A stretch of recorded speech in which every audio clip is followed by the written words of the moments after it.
أعوذ بالله من الشيطان الرجيم. بسم الله الرحمن الرحيم. ليس البر أن تولوا وجوهكم قبل المشرق والمغرب ولكن البر من آمن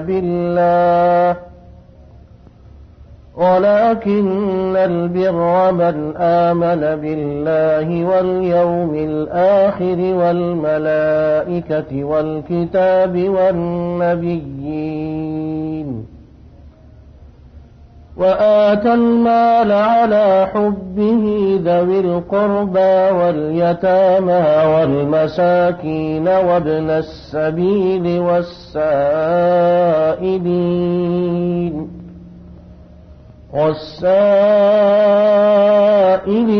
وفي الرقاب وأقام الصلاة وآتى الزكاة والموفون بعهدهم إذا عاهدوا والصابرين في البأساء والضراء وحين البأس أولئك الذين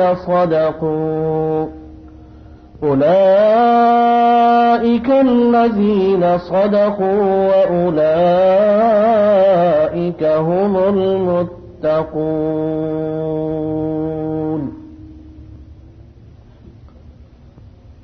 ليس البر نیکی یہ نہیں ہے ان کہ تولو وجوہکم پھیرو تم اپنے چہروں کو قبل المشرق والمغرب مشرق کی طرف اور مغرب کی طرف ولكن البر اور لیکن نیکی یہ ہے من آمن باللہ جو کوئی ایمان لائے اللہ پر والیوم الآخر یوم آخرت پر والملائکۃ اور فرشتوں پر والکتاب اور تمام آسمانی کتابوں پر تحریف سے پہلے والنبیین اور تمام نبیوں پر وآت المال اور دے مال علی حبہ اس کی محبت میں ذوی القربى رشتہ داروں کو والیتامى اور یتیموں کو والمساکین اور مسکینوں کو وابن السبیل اور مسافر کو والسائلین اور سوال کرنے والوں کو وفی الرقاب اور گردنیں چھڑانے پر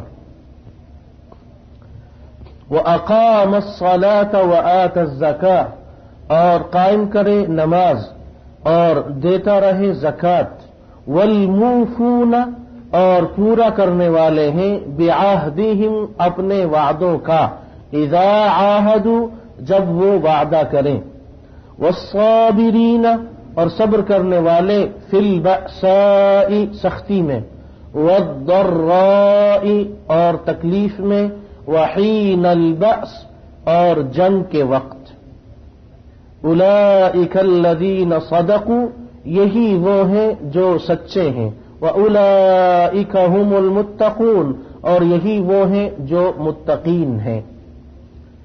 یہ آیت نمبر 177 ہے سورہ بقرہ کی، اور اس آیت میں جو دوسرا لفظ ہے البر، اس کے بارے میں گزشتہ ہفتے سے پہلے ہفتے جو درس ہوا اس میں تفصیل سے ہم نے پڑھا کہ البر، البر، البر اور اس سے ملتے جلتے دوسرے صیغوں یا الفاظ کا معنی اور مفہوم کیا ہے.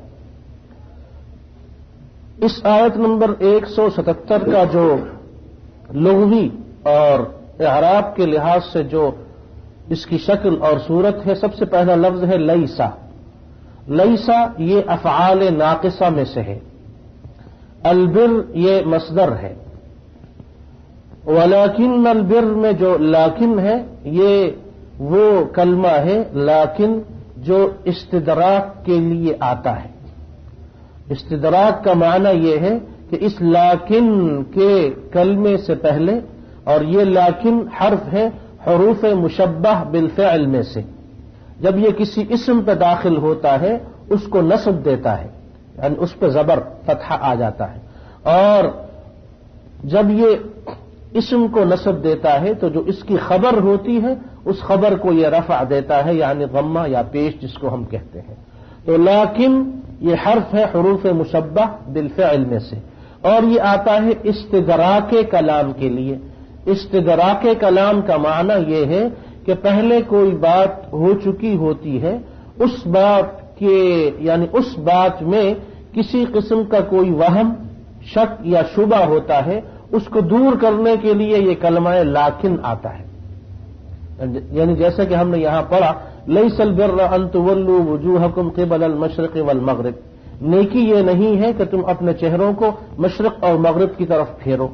اب یہاں وہم پیدا ہوا، شک اور شبہ پیدا ہوا، سوال اور اعتراض پیدا ہوا کہ جب نیکی یہ نہیں ہے تو نیکی کیا ہے؟ اس وہم کو دور کرنے کے لیے یہ لفظ، یہ کلمہ آیا وَلَٰكِنَّ الْبِرَّ، اور لیکن حقیقی نیکی یہ ہے من آمن باللہ. تولو یہ مضارع ہے جمع مذکر حاضر کا، اور یہ اصل میں تولون تھا، تولون تھا، اور یہ مضارع جمع مذکر حاضر کا صیغہ ہے. یہ اصل میں تھا تولون، اور لیکن اس تولون پر چونکہ ان داخل ہوا تو اس ان نے داخل ہو کر تولون کے آخر کے نون کو حذف کر دیا، یعنی گرا دیا. تو تولون سے یہ ہو گیا تولو. وجوہکم یہ وجہ کی جمع ہے، وجہ چہرے کو کہتے ہیں، اس کی جمع ہے وجوہ. وآت المال میں آتا، وآت یہ واحد مذکر غائب ماضی کا صیغہ ہے. حبہ میں جو ہا ہے، ہی اس ضمیر کا مرجع اللہ تعالی بھی ہو سکتے ہیں، جیسا کہ ہم نے گزشتہ درس میں بتایا تھا کہ وآت المال، اور یہ دیتا ہے مال، خرچ کرتا ہے مال اللہ کی محبت میں. اور اس حبہ کا جو ضمیر کا مرجع ہے وہ مال بھی ہو سکتا ہے، یعنی اس شخص کو مال سے محبت ہے پھر بھی یہ اللہ کے راستے میں اس کو خرچ کرتا ہے. ذوی القربہ یہ ذا، ذو، ذی، اس کی تین یہ قسمیں اور تین شکلیں اس کی آتی ہیں. یہ رفعی، نصبی اور جری حالتوں میں حرکات کے بجائے حروف سے تبدیل ہوتے ہیں، اور یہ ذوی، ذا، ذو، ذی یہ اسماء خمسہ میں سے ہیں. قربہ یہ قرابت داروں اور رشتہ داروں کو کہتے ہیں، یہ جمع ہے. یتامہ یتیم کی جمع، مساکین مسکین کی جمع. ابن السبیل راستے کا بیٹا یعنی مسافر. رقاب یہ جمع ہے رقبہ کی، رقبہ کہتے ہیں گردن کو. اس کا معنی ہے کسی غلام کو یا قیدی کو آزاد کرانا. موفون یہ اسم فاعل ہے، اوفا یوفی ایفا ان باب افعال سے ہے. موفون اپنے وعدوں کا پورا کرنے والے. اولئک اسم اشارہ میں سے ہے، یہ اسماء اشارہ میں سے ہے. صدقو یہ جمع مذکر ہے اور ماضی کا صیغہ ہے. اور متقون یہ متقی کی جمع ہے، اور اس کی جمع متقین آتا ہے اور متقون آتا ہے حالت کے اعتبار سے، حالت جری یا حالت رفعی.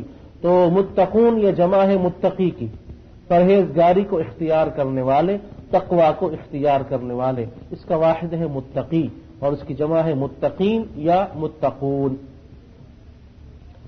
یہ سورہ بقرہ کی وہ اہم آیت ہے، آیت نمبر 177، اور یہ ان آیات میں سے ہے جو اسلام کی اساس، اصل اور جڑ ہے.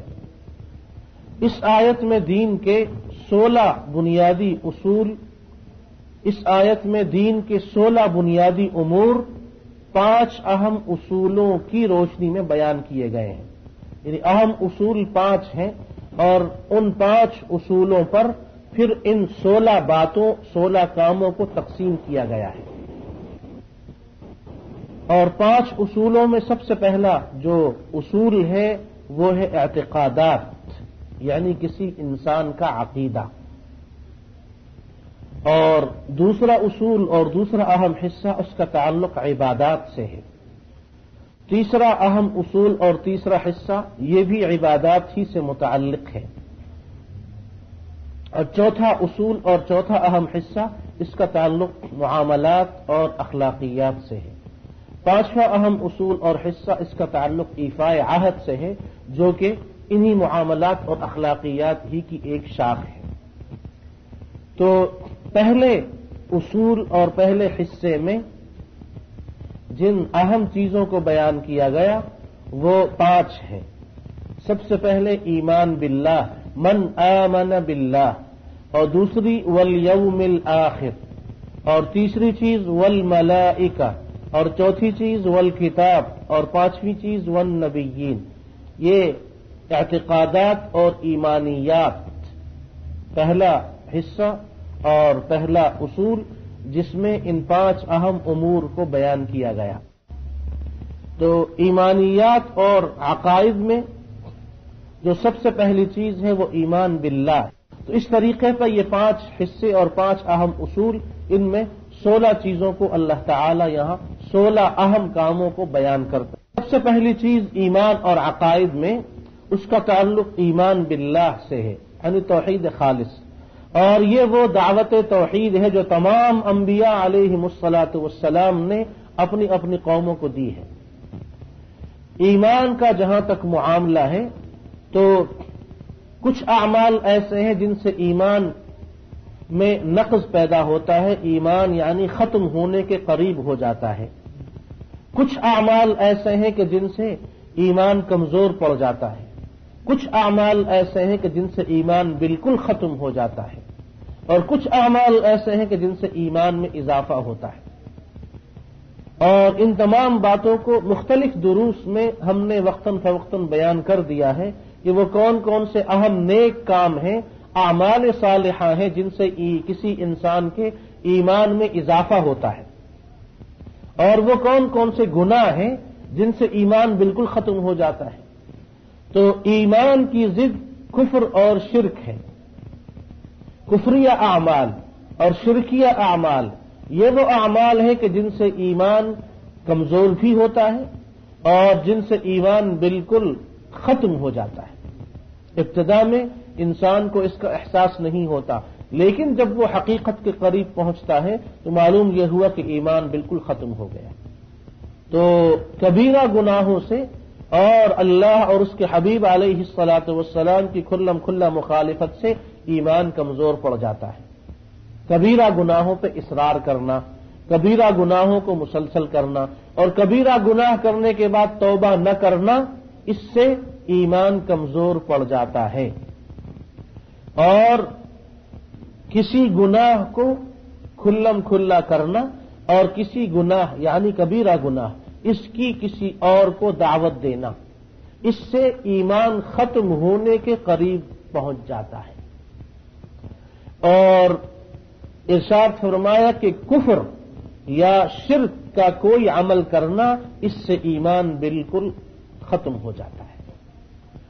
اور اعمال صالحہ میں کچھ اہم وہ بڑے بڑے اعمال ہیں جو اللہ کو بہت پسند ہیں، بہت اچھے لگتے ہیں، جن سے ایمان میں اضافہ ہوتا ہے. ایک متفق علیہ حدیث میں آپ علیہ الصلاۃ والسلام کا یہ ارشاد موجود ہے کہ الایمان ان تؤمن باللہ وملائکتہ وکتبہ وبلقائہ ورسلہ وتؤمن بالبعث. متفق علیہ حدیث ہے. ایمان یہ ہے ان تؤمن باللہ کہ تم اللہ پر ایمان لاؤ، اللہ تعالی کی توحید کو مانو، الوہیت کی توحید ہو، ربوبیت کی توحید ہو، اسماء اور صفات کی توحید ہو. اور اسی طریقے پہ فرشتوں پر ایمان لانا کہ فرشتے اللہ کی مخلوق ہیں، نوری مخلوق ہیں، اور وہ اللہ تعالی کی تسبیح اور تحمید بیان کرتے ہیں. پھر ان فرشتوں کی قسمیں ہیں. کچھ فرشتے وہ ہیں جو انسانوں کی روحوں کو قبض کرتے ہیں، کچھ فرشتے وہ ہیں کہ جو اللہ کے عرش کو تھامے ہوئے ہیں، اور کچھ فرشتے وہ ہیں جو زمین پر سیاحین یعنی چلتے پھرتے گھومتے پھرتے ہیں. تو فرشتوں کی قسمیں ہیں. اور اسی طریقے پہ اللہ تعالی نے جتنی کتابیں آسمان سے نازل کی ہیں انبیاء علیہم الصلاۃ والسلام پر، ان کتابوں کو ماننا تحریف سے قبل. اور وَبِلِقَائِهِ، اس بات پر ایمان لانا کہ ایک نہ ایک دن ضرور اللہ سے ملنا ہے، وَرُسُلِهِ، تمام رسولوں پر، وَتُؤْمِنَ بِالْبَعْثِ، اور دوبارہ زندہ کیے جانے پر ایمان لانا، وَالْيَوْمِ الْآخِرِ۔ تو اس آیت میں ایمانیات کے اس اہم اصول میں جن اہم امور کو بیان کیا گیا وہ سارے کے سارے اس حدیث میں موجود ہیں جو متفق علیہ حدیث ہے۔ ایمانیات اور عقائد کے اس اہم اصول کے بعد دوسرے نمبر پہ ارشاد فرمایا کہ یہ وَآتَ الْمَالَ عَلَى حُبِّهِ ذَوِي الْقُرْبَى، یہاں سے دوسرے اہم اصول اور اہم حصے کا آغاز ہوا۔ تو وَآتَ الْمَالَ عَلَى حُبِّهِ ذَوِي الْقُرْبَى، یہ زکوٰۃ جو کہ فرض ہے، اس کے علاوہ صدقات ہیں جو انسان اپنے مال سے اللہ کے راستے میں کچھ خرچ کرتا ہے، اس لیے کہ خود زکوٰۃ کا آگے چل کے ذکر آ رہا ہے کہ وَأَقَامُ الصَّلَاةَ، نماز کا قائم کرنا اور زکوٰۃ کا ادا کرنا۔ تو زکوٰۃ کا ذکر چونکہ آگے چل کے آ رہا ہے، مفسرین نے ارشاد فرمایا کہ وَآتَ الْمَالَ سے مراد زکوٰۃ کے علاوہ دوسرا وہ انفاق فی سبیل اللہ ہے جو کہ انسان وقتاً فوقتاً اللہ کے نام پہ خرچ کرتا ہے، غریبوں، مسکینوں، یتیموں، ناداروں، مفلسوں کی مدد کرتا ہے۔ تو سب سے پہلا جو مستحق ہے اس انفاق فی سبیل اللہ کا وہ قریبی رشتہ دار ہے، پھر دور کے رشتہ دار، پھر یتامہ، اور پھر وہی ترتیب کو جو اس آیت میں مذکور ہے، مساکین، مسافر، سوال کرنے والے، اور گردنوں کے آزاد کرنے، گردنوں کے چھڑانے پہ۔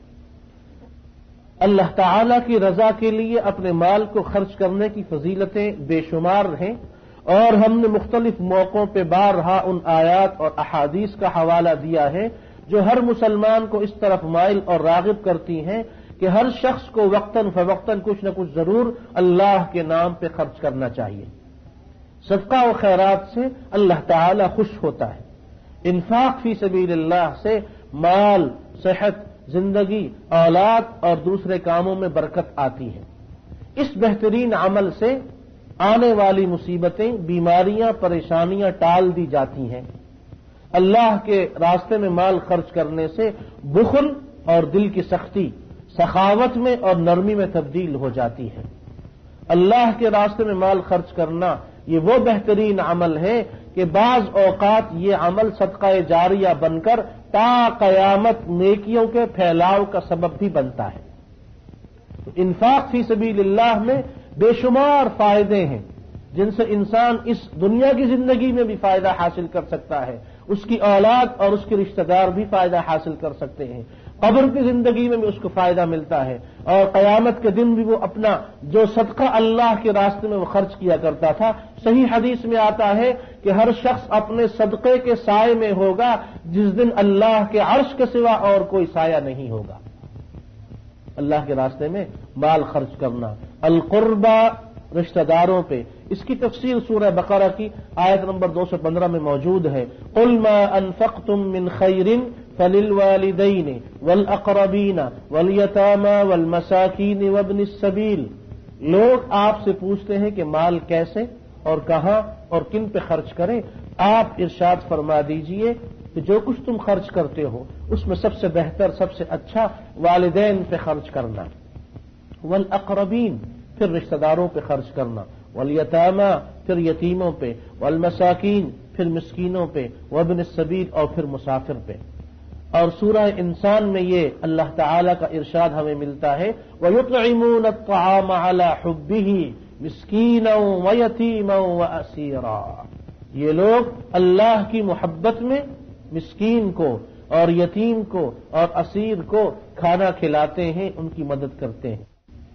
متفق علیہ حدیث میں آپ علیہ الصلاۃ والسلام نے ارشاد فرمایا، الساعی علی الارملۃ والمسکین کالمجاہد فی سبیل اللہ او کالذی یصوم النہار ویقوم اللیل، بیوہ کی مدد کرنے والا اور مسکین کی مدد کرنے والا اس کی مثال اس مجاہد کی طرح ہے جو اللہ کے راستے میں جہاد کرتا ہے، اور اس روزہ رکھنے والے کی طرح ہے جو روزہ رکھتا ہے، یعنی جس کا ہمیشہ روزہ ہوتا ہے، اور اس رات کی عبادت کرنے والے کی طرح ہے جو ہمیشہ قیام اللیل یعنی تہجد کی عبادت کرتا ہے۔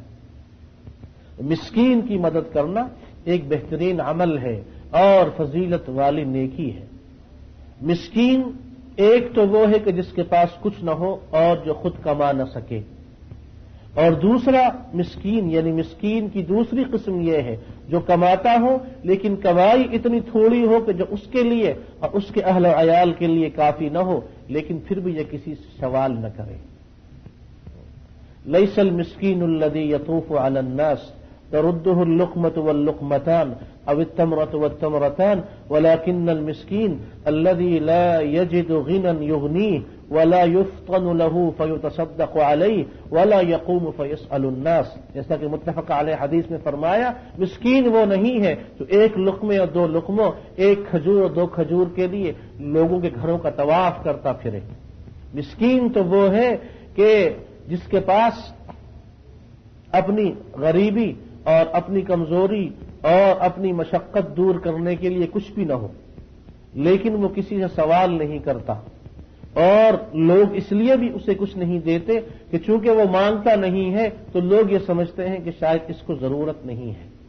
یہ وہ مسکین ہے جس کے بارے میں سورہ کہف کی آیت نمبر 79 میں اللہ نے ارشاد فرمایا، وہ جو خضر اور موسیٰ کے قصے میں ہے کہ اما السفینۃ فکانت لمساکین یعملون فی البحر، یہ کشتی ان مسکینوں کی تھی جو سمندر میں کام کرتے تھے، مچھلیاں پکڑ کے اپنی روزی کماتے تھے لیکن تھے مسکین۔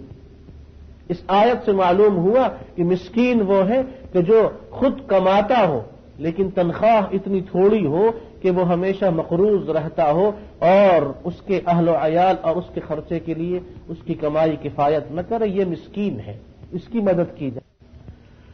اور ارشاد فرمایا کہ وہ لوگ جو امداد کے مستحق ہیں ان میں ایک ہے ابن السبیل یعنی مسافر۔ متفق علیہ حدیث میں ارشاد فرمایا ان هذا المال خضرة فنعم صاحب المسلم ما اعطى منه المسكين واليتيم وابن السبيل، یہ مال جو اللہ نے دیا ہے یہ بھی اللہ تعالی کی ایک نعمت ہے، اور اچھا مسلمان وہ ہے اور اچھا مال اس مسلمان کے پاس ہے جو اس مال میں سے مسکین کو دیتا ہے، یتیم کو دیتا ہے اور مسافر کی مدد کرتا ہے۔ والسائلین، سوال کرنے والے، اس طریقے پہ سورہ ذاریات میں فرمایا وفی اموالہم حق للسائل والمحروم، آیت نمبر 19، اور معارج میں ارشاد فرمایا آیت نمبر 24 اور 25 میں کہ والذین فی اموالہم حق معلوم للسائل والمحروم، کہ وہ لوگ کہ جن کے مال میں ایک حق مقرر ہے، یعنی حق ہے ان لوگوں کا کہ جن کو یہ مال ملنا چاہیے، اور وہ ہیں للسائل والمحروم، سوال کرنے والے اور وہ جن کے پاس کچھ بھی نہ ہو۔ تو جو سوال کرتے ہیں اور اگر واقعی وہ مسکین اور غریب ہیں ان کی مدد کرنا یہ ہر مسلمان کی ذمہ داری ہے، لیکن سوال کرنے والے کے بارے میں اگر یہ بات انسان کے علم میں ہو کہ یہ پیشہ ور بھکاری ہیں یا یہ اس پیسے کو نشے اور حرام چیزوں پہ خرچ کریں گے، اس قسم کے آدمی کی مدد کرنا شرعاً جائز نہیں ہے، اس لیے کہ آپ نے اس کو پیسہ دیا، اس پیسے کو وہ وی سی آر اور فلم میں استعمال کر سکتا ہے، اس پیسے کو وہ حرام کاری پہ استعمال کر سکتا ہے، اور اگر وہ پیشہ ور بھکاری ہے تو گویا کہ وہ تو جب تک زندہ ہے اس کا پیٹ نہیں بھرے گا۔ اس لیے ارشاد فرمایا کہ اس مسکین اور اس سائل کی مدد کرو جو واقعی مدد کا مستحق ہو، جو واقعی مدد کا مستحق ہو۔ وفی الرقاب، قیدیوں اور غلاموں کا آزاد کرنا، وہ لوگ جن پر جرمانہ عائد کر دیا جاتا ہے، جو بند کر دیے جاتے ہیں، جو کسی کی غلامی میں ہوتے ہیں، ان کو آزادی دلانا، ان کو آزاد کرنا۔ فَلَقْتَحَمَ الْعَقَبَةَ وَمَا أَدْرَاكَ مَا الْعَقَبَةُ فَكُّ رَقَبَةٍ، یہ وہ گھاٹی ہے جس کو عبور کر کے تم جنت میں جا سکتے ہو۔ وہ گھاٹی کیا ہے؟ فَكُّ رَقَبَةٍ، کسی غلام کو آزاد کرنا۔ أَيُّمَا رَجُلٍ اعتق امرأ مسلما استنقذہ اللہ بکل عضو منہ عضوا من النار۔ صحیح بخاری میں ارشاد فرمایا کہ جو شخص کسی آدمی کو آزاد کرتا ہے، آزادی دلانے والے شخص کے لیے اللہ کے ہاں جو اجر ہے وہ یہ ہے، استنقذہ اللہ بکل عضو منہ عضوا من النار۔ جس کو آزادی ملی اس کے ہر عضو کے بدلے اللہ تعالی اس کو جہنم سے چھٹکارے کی ضمانت دیتے رہتے ہیں۔ جس کو آزادی دلائی ہے اس کے ایک عضو کے بدلے اس شخص کے ایک عضو کو اللہ تعالی جہنم سے آزادی عنایت فرماتے ہیں۔ سیدنا ابو ذر نے جب پوچھا کہ ای الرقاب افضل، کون سی کسی غلام اور قیدی کو چھڑانا سب سے افضل عمل ہے، ارشاد فرمایا جو قیمت میں بہت زیادہ ہو وہ مالک کے نزدیک بڑا پسند ہو، جس غلام کی آزادی میں زیادہ پیسہ اور زیادہ مشقت خرچ کرنی پڑے، اغلاها ثمنا وانفسها عند اهلها، ارشاد فرمایا کہ یہ ہے غلام اور قیدی کے آزاد کرنے میں سب سے افضل عمل۔ تیسرے اہم اصول اور تیسرے حصے میں ارشاد فرمایا وَأَقَامَ الصَّلَاةَ وَآتَ الزَّكَاةَ، نماز اور زکوٰۃ یہ دو اہم اسلام کے بنیادی ارکان ہیں کہ جن پر اسلام قائم ہے۔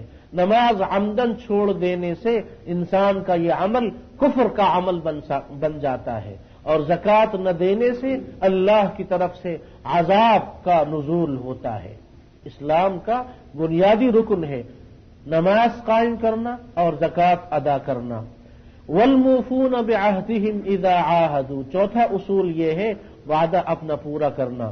اللہ نے ایمان والوں کو حکم دیا سورہ مائدہ کی پہلی آیت میں، یا ایھا الذین آمنوا اوفوا بالعقود، جو وعدے کیے ہیں ان کو پورا کرو، جو کچھ لکھوایا ہے اس کو پورا کرو، جو عہد کیا ہے اس کو پورا کرو۔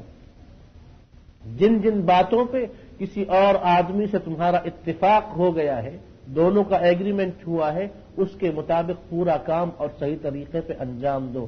انسان کے جو اعمال ہیں ان میں انسان کے وہ وعدے اور وہ عہد ہیں جن میں سے بعض اس نے اللہ کے ساتھ کیے ہیں اور بعض وہ ہیں کہ جو انسانوں کے مابین ایک دوسرے کے ساتھ ہوتے ہیں۔ اس لیے فرمایا وَأَوْفُوا بِالْعَهْدِ إِنَّ الْعَهْدَ كَانَ مَسْئُولًا، سورہ بنی اسرائیل کی آیت نمبر 34 میں فرمایا اپنے وعدوں کو پورا کرو، ہر ایک وعدے کے بارے میں اللہ کے ہاں سوال کیا جائے گا۔ اور سورہ آل عمران کی آیت نمبر 76 میں فرمایا کہ جو متقین ہیں ان کا یہ عمل اللہ کو بڑا اچھا لگتا ہے، بلا من اوفى بعہدہ واتقى فإن اللہ يحب المتقین۔ اور سورہ مومنون میں فرمایا ایمان والوں کی صفت میں والذین هم لأماناتهم وعہدهم راعون، اپنی امانتوں اور اپنے وعدوں کے بارے میں وہ رعایت کرتے ہیں، یعنی حق ادا کرتے ہیں۔ اللہ سے جو انسانوں بندوں نے وعدہ کیا وہ یہ تھا کہ وَإِذْ أَخَذَ رَبُّكَ مِنْ بَنِي آدَمَ مِنْ ظُهُورِهِمْ ذُرِّيَّتَهُمْ وَأَشْهَدَهُمْ عَلَىٰ أَنفُسِهِمْ أَلَسْتُ بِرَبِّكُمْ قَالُوا بَلَىٰ۔ سورہ اعراف کی آیت نمبر 172 میں اللہ تعالی نے عالم ارواح کے اس وعدے کا ذکر کیا ہے جو تمام انسانوں کی روحوں سے لیا گیا تھا کہ کیا میں تمہارا رب نہیں ہوں؟ سب نے یک زباں ہو کے کہا تھا کہ بلا، آپ ہی ہمارے رب ہیں۔ اور یہی چیز سورہ یاسین کی آیت نمبر 60 میں یاد دہانی کے لیے کہی گئی ہے، الم اعہد الیکم یا بنی آدم الا تعبدوا الشیطان، اے آدم کی اولاد کیا میں نے تم سے یہ وعدہ نہیں لیا تھا کہ تم شیطان کی عبادت نہیں کرو گے؟ تو وعدہ اور عہد خواہ اللہ سے کیا گیا ہو یا بندوں سے کیا گیا ہو، ان کا پورا کرنا ضروری اور واجب ہے۔ جو لوگ وعدہ کرنے کے بعد اور عہد کرنے لکھنے لکھوانے کے بعد توڑ دیتے ہیں، غداری کرتے ہیں، قیامت کے دن ان لوگوں کے لیے خاص جھنڈا لگایا جائے گا جو کہ وعدہ خلافی کرنے والوں اور عہد توڑنے والوں کے نام پہ وہ جھنڈا مشہور جھنڈا ہوگا۔ ان الغادر ينصب له لواء يوم القيامة فيقال هذه غدرة فلان ابن فلان، متفق علیہ حدیث میں ارشاد فرمایا، ہر غداری کرنے والے اور وعدہ خلافی کرنے والے اور عہد کو توڑنے والے کے لیے قیامت کا ایک جھنڈا لہرا دیا جائے گا، جس پہ یہ لکھا ہوا ہوگا کہ ہذہ غدرۃ فلان ابن فلان، یہ فلاں ابن فلاں کا جھنڈا ہے جس نے اپنے وعدے کو توڑا تھا۔ اور صحیح مسلم کی حدیث میں ہے لکل غادر لواء یوم القیامت یرفع له بقدر غدرہ، جس آدمی نے دنیا میں جس طریقے کی عہد شکنی اور وعدہ خلافی کی تھی، اسی مناسبت سے اسی طرح کا جھنڈا اس کے لیے قیامت کے دن بلند کیا جائے گا، جس کو سارے انسان دیکھیں گے۔ تو حشر کے دن کی رسوائی ہے، یہ قیامت کے دن کی رسوائی ہے، جس دن سارے انسان جمع ہوں گے اور وعدہ توڑنے والوں اور وعدہ کر کے مکر جانے والوں اور وعدہ کر کے پھر انکار کرنے والوں کہ ہم نے تو کبھی یہ وعدہ نہیں کیا، یہ میں نے نہیں لکھا، یہ بات میں نے نہیں کہی تھی۔ وعدہ کر کے مکر جانا، بات کر کے مکر جانا، لکھوا کے مکر جانا، اس قسم کے مجرموں کے لیے قیامت کے دن خاص جھنڈا بلند کیا جائے گا، جس جھنڈے پہ اس کا نام لکھا ہوا ہوگا اور اس کے والد کا نام بھی لکھا ہوا ہوگا کہ فلاں ابن فلاں کا یہ جھنڈا ہے۔ اور وعدہ خلافی منافق کی نشانی ہے۔ اربع من کن فیہ کان منافق